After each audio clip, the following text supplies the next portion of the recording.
Hey guys, and welcome back to another video. And today I wanted to take a minute to look at EVE Online Vanguard. It is a new FPS module coming out for the classic MMO EVE Online. Yeah, this is a very old MMO. I think it came out in like 2003 or something like that. It's almost 20 years old. So they're coming out with an FPS module. I want to see if it's any good. So yeah, if you guys like content like this, consider hitting the like button and subscribing. It helps me out a lot. I make videos 1 to 2 times a week, so I'm not going to bombard your inbox with a bunch of content you don't want to see, but you know, leave a comment down below if you like this kind of format, if you want to see more videos like this. But yeah, without further ado, let's get right into the video. EVE Online's starry realm of New Eden is a vast expanse of more than 7,000 star systems, which we've so far experienced almost exclusively from a distance, aboard swooping starships or in the colossal interiors of mega-scale space stations. I do have to say, you know, give it to the developers. For a game that is this old, they've done a lot to keep it updated and looking good and holding the player base's attention for that long. That's a huge feat. You know, a lot of people, it is a niche game obviously, but a lot of people still play and enjoy EVE Online, and it really comes down to its robust economy being so player driven.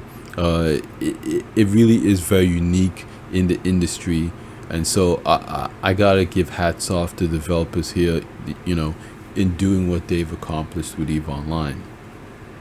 But all the while, I've imagined what might be going on down on these lonely planets I'm sailing by at impossible speeds. EVE Vanguard, a new shooter module for EVE Online built in Unreal Engine 5, will let us set foot on them and scavenge their riches in person.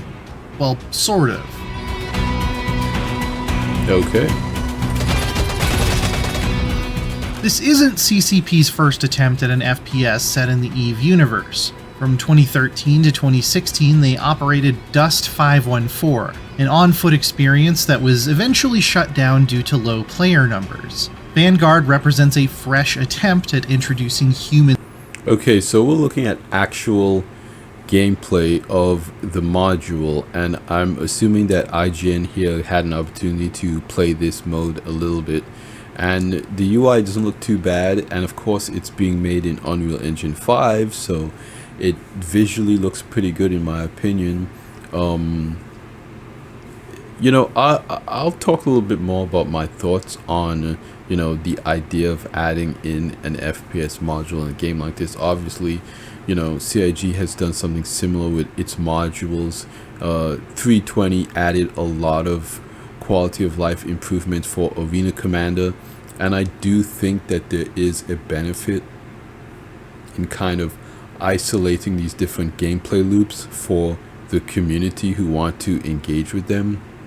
Again, the main part of the game, like the persistent universe for instance, is very unforgiving, and if you want to get into quick gameplay, having a separate module can be very beneficial. And again, Arena Commander has seen a lot of activity lately because of these updates. I mean, racing is very fun. I've been doing a lot of that, and so is gun game, and having the ability to get in and get into quick gameplay and just enjoy it hopefully will drive more players to the economy side, to the kind of more space flight side.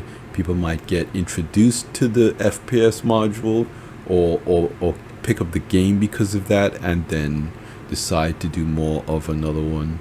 Or it may just be like sprinkles for the existing player base to keep their attention, to bring people back who have the game but maybe who haven't opened it in a while or deleted it to play something else. Maybe they'll come back to take a look at this module. I think it's a potentially smart move but let's keep going and see what else it has. In scale components to EVE, which the developers hope will eventually combine to create a complete sci-fi experience on the ground and in space. Rather than being sold as a separate game like Dust, Vanguard is being described as a module for EVE, which will use the same launcher and be free to play. Okay, yeah. The EVE universe is full of high I mean, free to play, that's great. It's just again, like I said, just sprinkles on top. You already have the EVE game. The adding this new content in that's completely free. The goal, in my opinion, with something like this is to just bring back players who haven't picked up the game in a while. To be like, oh, hey, I own that. I want to check out this FPS thing. And then they go back into the game and they're like, oh, I haven't played the main game in a while. All this stuff that's changed, quality of life improvements, whatever, is very good, and hopefully you pick up the people that you've lost along the way.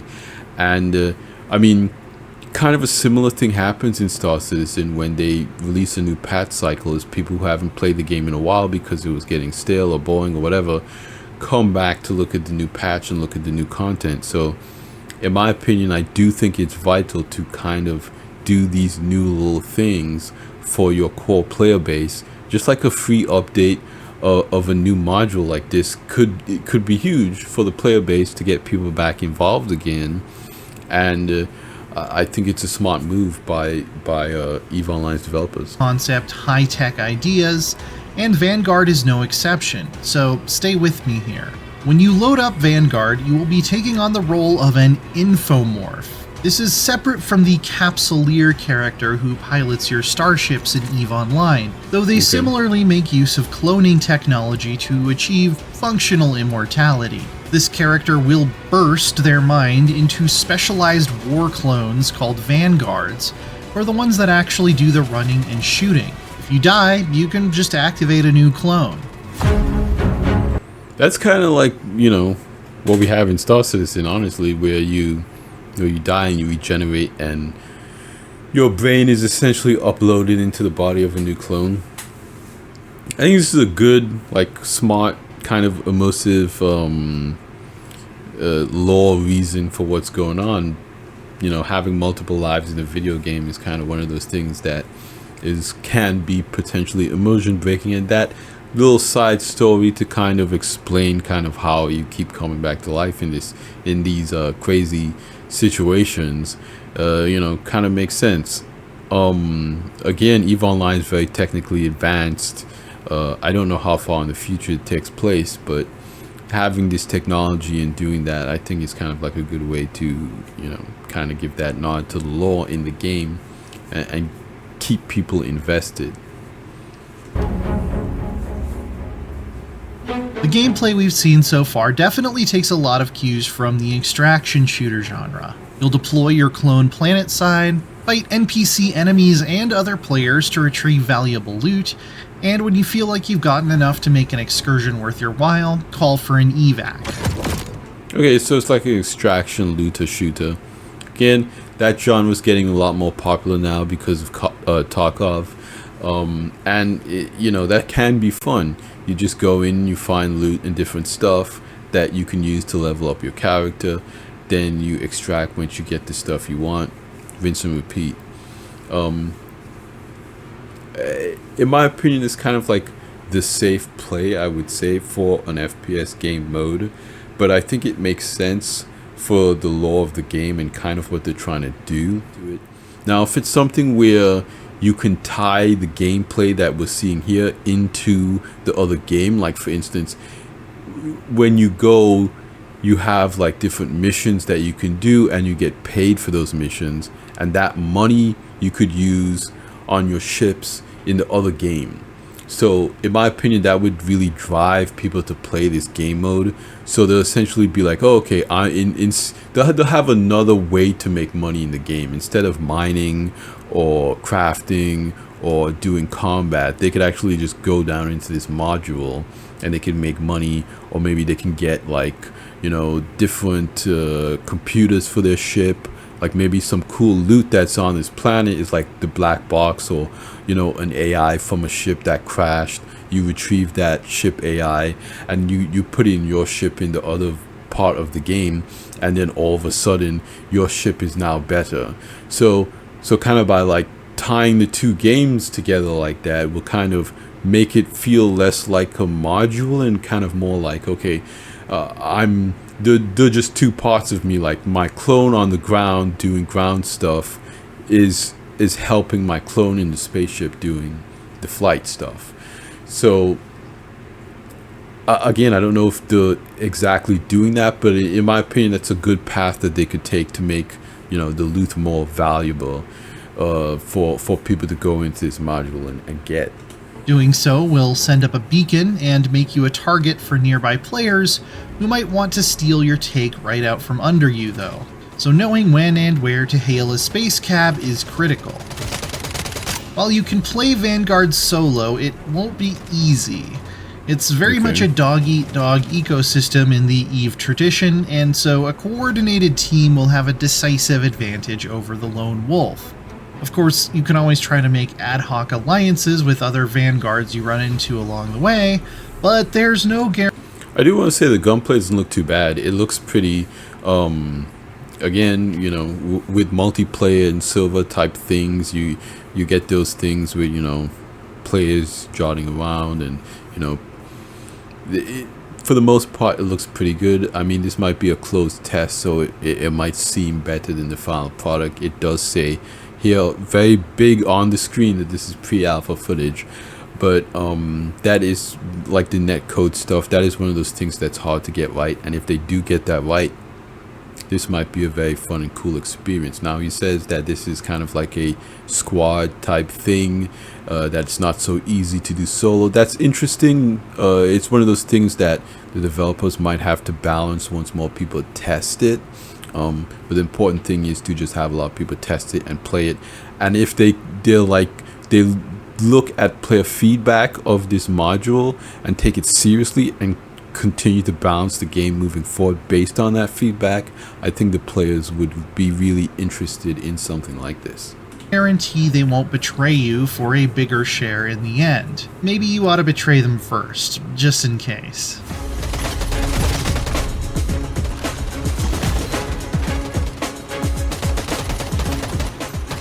Vanguard will be connected to EVE from launch, but only in a limited way to begin with. Okay. The idea is that Vanguard players who only want to play Vanguard can have a full gameplay loop and their own progression systems that don't rely on anyone up in a spaceship somewhere. It's a self-sufficient career. Later down the line, CCP would like to connect Vanguard to the rest of EVE in more substantial and meaningful ways, such as allowing Vanguard players to engage in planet-side industries and even accept contract jobs from spaceborne capsuleers. The maps we saw involved salvaging the wreck of a massive crashed starship, and the developers suggested that one day these might be generated by actual player battles. That's really cool, and exactly kind of like what I was saying a little bit earlier, with trying to like tie the two parts of the game together to give players an ability to connect with players from one game to the other. That ship you're salvaging might be your own. Our first taste of Vanguard will land in December with the First Strike playtest, which will feature one huge map.